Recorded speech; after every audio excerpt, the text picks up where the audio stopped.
for C9. They also did not get the D ward on the pull camp. Look at the bottom.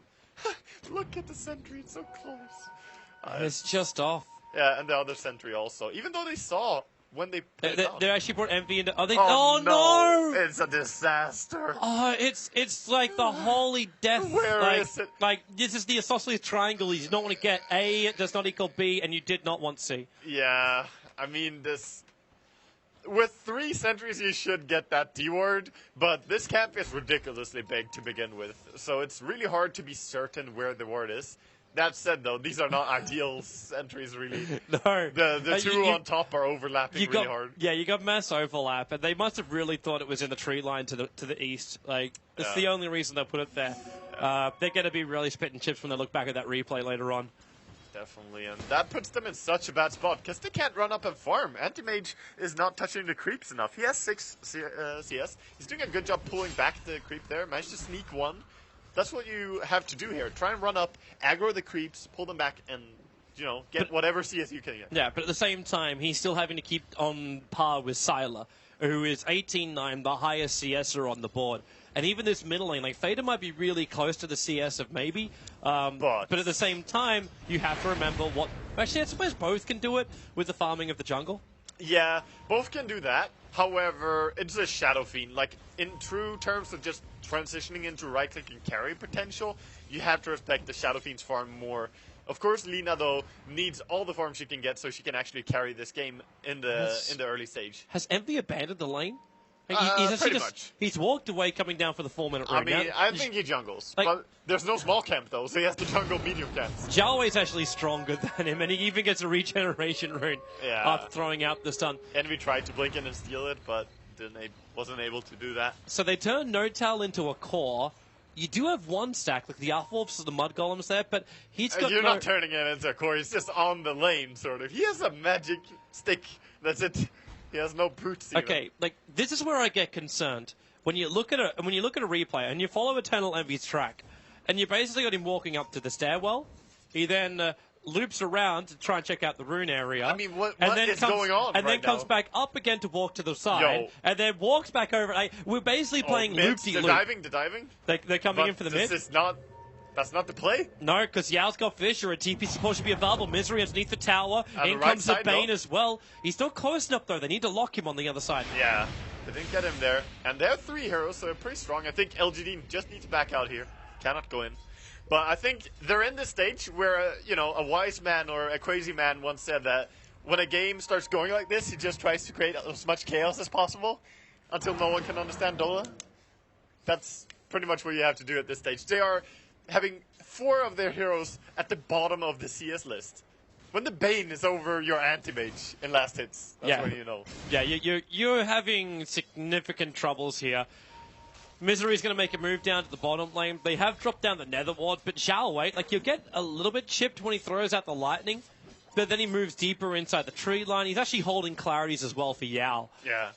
Oh, he might be in trouble here. No, when Yao's got a fissure available, you're always going to get a little bit more space. Okay, maybe not this much space. And now the TP support arrives in. The lightning's slowing them down. Look for that strike stun. They get the hit over on Misery, and No-Tal doesn't want to run away from this one. Something's grabbed. Will do some work, but in comes Sylar. Not 1, but 2 to pick up the double kill. First blood spilled, and a disastrous start for Cloud9. Yeah, what a start for Sylar. Just TPing down there, and he's like, oh, you prepared 2 kills for me? I'll just pick up these 2 and then go push for a tower, or just transition back to my farming. Is that the full drums for him now, or Aquila? He is sending out the Aquila and also the Magic Wand upgrade. Alright, so Sylar is doing great. There was only 1 casualty that LGD had to suffer during that fight. There was the Mango on Yao. Rip Mango. That was the only casualty of war. It was a hero. And then you get arcade boots up for Zhao Wei now. They throw the fissure and hit Envy with a stun. The lightning! They actually combo it. Yeah. He only moved down there to throw the ward. Such a dangerous duel lane. I mean, this is not even really a core Leshrac per se, because both of them are cores. Both of them are farming down here. The Shaker and the Lesh just working together. Top lane, Bane actually being caught out here. Yeah, but the Nightmare's going to protect him, and Sylar in with a full call down. Rocket Barrage, MMY, even on 33 life, you'll survive. Oh, the spirits are being crushed right now. of Cloud9, while LGD party hard all night long, while No-Tail bottom lane, he's in trouble, throwing down the Nether Ward. But it's such a simple combo, and they can keep doing it because of the arcane boots. Yeah, and they don't really care about this level 2 ward. It deals 1.25 damage per mana I use. Okay, fine. But the two of us are both gonna use our mana to kill you. Fader. Oh, the stack. He's trying to contest the stack, but Yao is the one man who TP'd in. Fitch is over on Fader. Now 1 raise, 2 raise, and the creeps, they're actually coming up to maybe. Fader will salve up and run away. Yeah, he's gonna have to run away, and that stack is pretty much secured. Shadow Fiend is gonna clear it right away. Actually, they might try and stack it one more time. Yeah, he's gonna wait for the timing. No. He doesn't. Raise 1, raise 2. He can actually kill it before the timing arrives. Yeah, it's gonna spawn anyway, so that's perfectly fine. So so Cloud9 try and switch things up a little bit. A little bit. They've pushed MV into the middle lane. Yeah. This means now that Fader has no home. And Misery is still roaming with him. No-Tail is the man who has turned into this semi-core role, sitting back behind the Tier 1 tower, because he's the only man that can sort of farm on this lane with Nether Blast. He can get experience down here at least, and make sure that the tower doesn't die. It's about running up, Nether Blasting, as you say, and just trying to keep it alive. He's just pinging the Leshrac right now, like, I don't want to do anything against this. But he's getting experience, and that is the important part. LGD's going to pressure more. It's a 3-man smoke, and they're moving to bottom lane. So No-Tail's just throwing down the Nether Ward. They're still alive for 25 more seconds. By the time this gank arrives, actually smoke broke on MMY. Just on the left, so they know Eternal Envy is in the trees, and he's trying to use like this one gap wide farming strat. Yeah, he's choke point jungling right now. That's cutting down trees with his Quelling Blade. And very nice that he did have the double damage there, so he could farm up a little bit faster. They're going to smoke up and move. Clockwork's got a hook shot. Yeah, and they saw him, they pinged him. Not going Shao right away. They do not want to go in this one. MMY is still here, and he's going to Nightmare over. Actually, he Nightmares up and keeps No-Tail out the fight. So Leshrac will end up dying here. That's and with Laguna Blade, they get some revenge. LGD not finding the perfect moment. That was a very nice smoke timing there for Bone 7 to be coming in and, you know, just getting in the rear end of LGD's rotation there. Finding out the Leshrac. Envy's trying to be sneaky as well. He's grabbing the Dire Creep Wave and dragging it from between the Tier 1, Tier 2 towers in mid. He's going to pull them to Ancients and farm them there. Or is he? No, he's bringing it back to the mid. All right. I think initially he was looking to maybe just not want to give him this room. But I think initially he was just looking for more damage on that Tier 1 tower in mid. It's pretty low as it is. Yeah, he just wants any gold he can find right now. He's scrambling to find anything. And poor man Envy just running around. Meanwhile, I feel almost equally bad for Big Daddy No-Tail just sitting on bottom lane, because you know they're going to come down here again. The Leshrac is not going to switch lane until this tower is gone. So, farming on the lane right now, very dangerous. Schmuck time again. Fisher is going to lead up. This is going to be a kill. And No-Tail's got no Nether Ward down, so there's Fisher 1, Stun 2, Brain Sap and Lightning, and it just looks easy as pie. Fisher from the smoke, as it has such a long cast range, it's, you know, if you just stand on the lane, you're guaranteed dead. Meanwhile, Sylar playing very careful top, because he doesn't know where most people are right now. So that means that Rubik is actually being able to lane a little bit and getting closer to level 6. Sylar's probably going to protect himself. If he dies, that's a lot to be given over. Oh, yes. Like, he's almost 5k net worth 10 minutes into this game. In fact, overall, like, all that 5k net worth is almost the advantage that LGD had until those last 2 kills on bottom lane. Yeah. I mean, the advantage right now is pretty much gonna increase as well, because they didn't take a single tower until just now, and they will start making the rotations from tower to tower. But that also gives Envy a chance to start running around in the jungle and farm. Well, it's nice the Clockwork now has a Blade Mill, but there's not much to go with that. Like, Brown Boots Blade Mill, it's the new fashion, dude. Yep. I mean, I would like to see a magic wand with it as well, but if you gotta get your Blade Mail early on Clockwork, do what you gotta do, because Blade Mail is core for this hero, so extremely core.